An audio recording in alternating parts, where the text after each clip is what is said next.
Rasheeda and Kirk. Guys, you are the OGs in this marriage game. What advice would you give to the newlyweds, Young Jock and Kendra? Yeah. You know what? Just make sure you're tight on your communication. You know, keep it spicy, keep it fun. Make sure you take time for each other as much as possible because both of them work a whole lot. So make sure you take time for each other and just take it day by day and keep people out your business. And stay out, Jock, stay out of trouble. Keep the zipper closed. Yeah, Love on Kendra and make her happy, man. That's I mean, right. it's work. It's a lot of work, and I It think, is. Jock's been married before, so he knows it's not his first rodeo. He know, you're gonna have issues here and there. You But just it's a gotta, different rodeo. yeah, you gotta be willing to get through it, and Yeah. continue to move forward. Yes, sir. Now they had a crazy last season. We saw their ups and downs.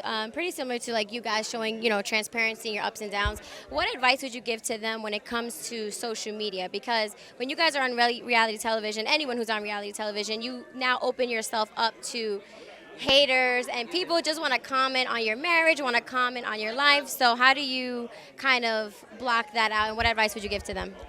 You do. You have to. Sometimes you just got to tap out. Social media gives people so much access and so much of a platform for them to just say anything. Half the time they don't even know your life for real. So I would say, yeah, you do need to take out time to like unplug and not pay that stuff any attention. You gotta like pray and make the decisions you need to make, not what everybody else, the decisions you think everybody else wants you to make. Yeah, social media to me is people really saying things they want to say things that's been said to them most of the time. A lot of great people are on it too who love and support you, but again, it's the place of the hate. It's the place of the try to take your self-esteem, and you got to just, people. That's what they do. Yeah. Actually, you got to train yourself to deal with it. Yeah. I'm not big on it as I used to be because it's just to me it's a bunch of miserable motherfuckers. Period. You know.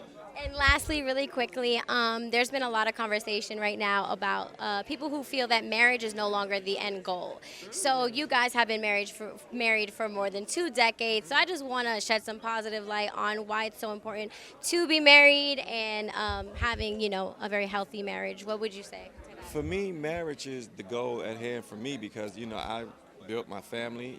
I can trust in my wife. It's things that I would not want to just have a person off the street handle. Yeah. Because when you're building for a family and a legacy, there's a lot that goes along with it. And you want to be lonely or you want to be switching out every night or every month or that wouldn't work for us. So marriage is the best thing for me. It's not for everybody, Yeah. and you know what? We hear one thing today and then tomorrow is, marriage is a must. Everybody must be married. Like the world don't know what the hell they want to do. Yeah, right. But for people who are, and it's going to be a bumpy road sometimes, and sometimes it's a smooth cruise, but that's life.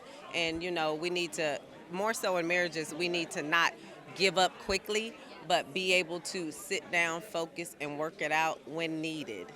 Sometimes it's time to damn divorce. But Right. there's a lot of instances. Communication. Exactly, Yeah. exactly. And we have to learn how to be mature.